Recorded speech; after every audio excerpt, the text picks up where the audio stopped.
Greetings everyone. Hope all of you are having an absolutely fantastic day. We're back with more Pathfinder content. I want to get into another build. So I've been thinking. Right now I'm going through a demon playthrough, right?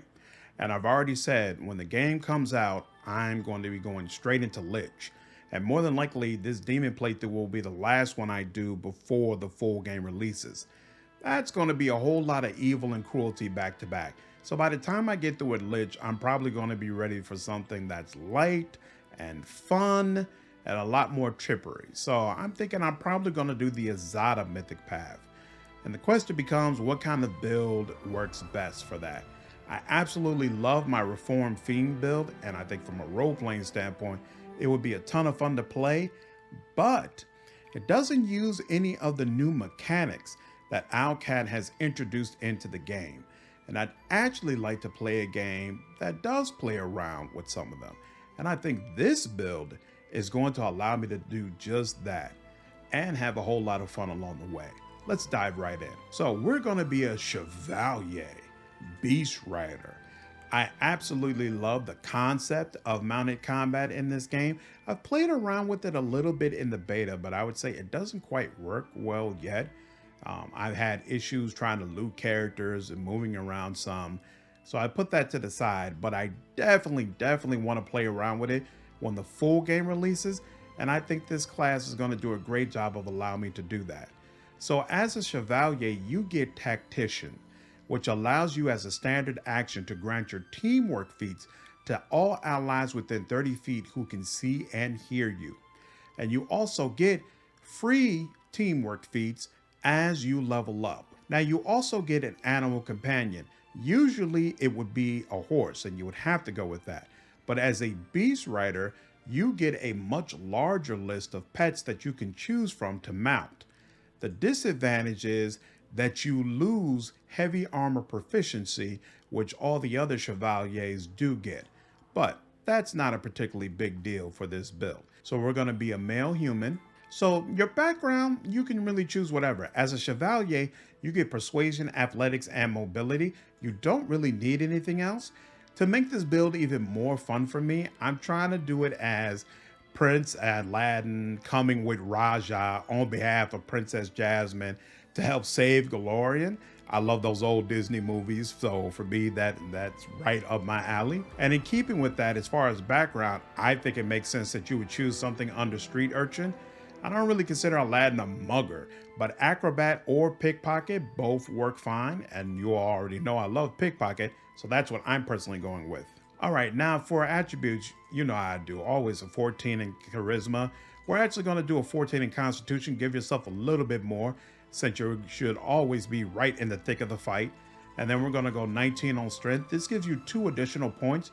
You can put it in wisdom if you want to improve your saves, or put a couple of points into intelligence if you wanted more skill points.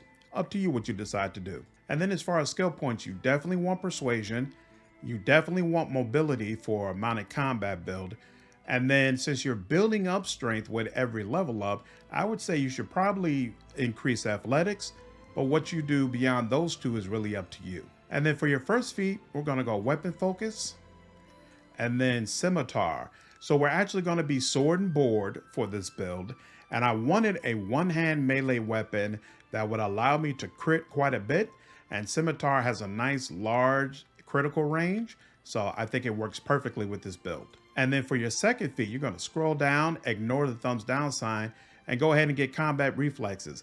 I know we do not have a high dexterity, so this doesn't really help us that much, but it'll become more clear why we chose it in just a minute. Now, you also get to choose your own order. So I chose Order of the Sword. Chevaliers of this order tend to swear service to a lord or a lady. This fits right in again with the role playing I want to do. And then you get to pick your teamwork feat. Now, I like seize the moment here, and you can't choose this unless you already have combat reflexes.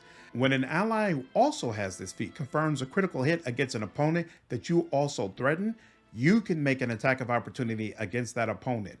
I feel like it's important to go ahead and take this first, even though you have to take combat reflexes in order to get it, because when I look at the other things that are here, none of it really seems all that great, but this can allow you to do quite a bit of damage. So now we get to the animal companions. There's a nice large list. A lot of them have really, really nice aspects to what they do. For example, the wolf is automatically going to trip every time it attacks. There are fantastic ways to make use of that, and you'll see how in some of the future builds that I do. But we're going to do the regular okie doke thing here, unfortunately, and get the Smilodon. Because we want Rajah, who's a tiger, and this saber-toothed tiger is basically the closest thing that we can get to him. We'll choose Desna as the deity, chaotic good. Their appearance options aren't all here. I try to play around with it a little bit to get a guy who looks a lot like Aladdin and was unsuccessful. We'll definitely play around with the system more during full release. I think Co-Carnage's Optimus will do a great job of allowing us to have fun playing as Aladdin. And then for name, we'll just go with Prince Ali Mighty. Okay, on second level, you get By My Honor. So you choose an alignment, and then you get a +2 morale bonus on one of the saving throws. I would choose Chaotic Will. Now, for your third level feat, I'd get Power Attack. You also get Chevalier's Charge. You get a +4 bonus on melee attack rolls as opposed to just +2, and you do not take a penalty on your AC after making a charge attack. On level 4, increase strength and then continue to increase strength during your level ups. On level 5, get Boon Companion. At level 6, get Mounted Combat. Once per round, when your mount is hit in combat, you attempt a mobility check to negate the hit. So you definitely want to make sure your mobility skill is sky high, and you'll probably want to add an item or two to help boost it up as well. At level 7, get Spirited Charge. When mounted and using the charge action, you deal double damage with melee weapons. At level 8, get Indomitable Mount. Once per round, when your mount fails a saving throw, you can make a mobility check to negate that effect. And then at the end of level 8, you get Mounted Mastery. Whenever you make a charge attack while mounted, you add your mount's strength modifier to the damage roll. At level 9, get Improved Critical, Scimitar, and then you get another Tactician feat. I would take Outflank. Your flanking bonus on attack rolls increases to +4. In addition, whenever you score a critical hit against a flank creature, it provokes an attack of opportunity from your ally. This can cause massive damage. Definitely fantastic to have. You also get Greater Tactician, which allows you to use your Tactician ability as a swift action. At level 11, take Critical Focus. You also get Mighty Charge. Double the threat range of any weapons wielded during a charge while mounted. In addition, the Chevalier can make a free bull rush and trip combat maneuver if his charge attack is successful. These combat maneuvers don't provoke an attack of opportunity. At level 12, grab Sickening Critical. At level 13, grab Shield Focus. Then at level 15, grab Mounted Shield. You may add your base shield bonus to your mount's AC, and then your mount is also going to get a massive boost to spell resistance, equal to the Paladin level +11, or in this case, the Chevalier's level +11. Great stuff. And then at level 17, you might as well go ahead and grab Cornigan Smash. For your final teamwork feat, I'd go ahead and get Precise Strike. Whenever you and an ally who also has this feat are flanking the same creature, you deal an additional 1d6 points of precision damage with each successful melee attack. By now, you're definitely consistently doing full attacks that have multiple attacks in them, so this is going to be a nice bit of stacking damage. Okay, so now that we've leveled up the regular character, let's look at leveling up your animal companion. So the claim to fame for the Smilodon is that it gets multiple claw attacks. So to me, it's pretty obvious which class you should choose. Aggressor automatically gives you power attack, and you also get multi-attack. So this ensures that the creature's secondary attacks with natural weapons take only a -2 penalty. And then you also get Bleeding Strike. For your first attack every round, if it hits, makes the enemy bleed for 1d6 damage each round. The aggressor also gains a +1 bonus on attack and damage rolls against the target. And this bonus increases on 5th level and every 5 levels afterwards. Now, for the Smilodon, it's definitely going to specialize in strength. So if you were any other character, I would say you should get athletics. Because you're already supposed to be specializing in athletics, though, you can kind of choose what it is that you would like to use. but you definitely want to go ahead and give your pet perception, since it should be right up front and probably seeing everything before anybody else does. For your first level feat, I'd go ahead and get Cleave. For deity, let's just make it consistent. We'll take Desna. At level 3, I take Cleaving Finish. If you make a melee attack and your target drops to 0 or fewer hit points as a result of your attack, you can make another melee attack using your highest base attack bonus against another opponent within reach. At level 4, increase strength and continue to increase strength during your level ups. At 5th level, go into weapon focus, take Claw. At level 7, go back into weapon focus and take Bite. At level 9, I would take Light Barding. So you have light, medium, and heavy armor that's meant for humans, and then light, medium, and heavy barding that's meant for animals.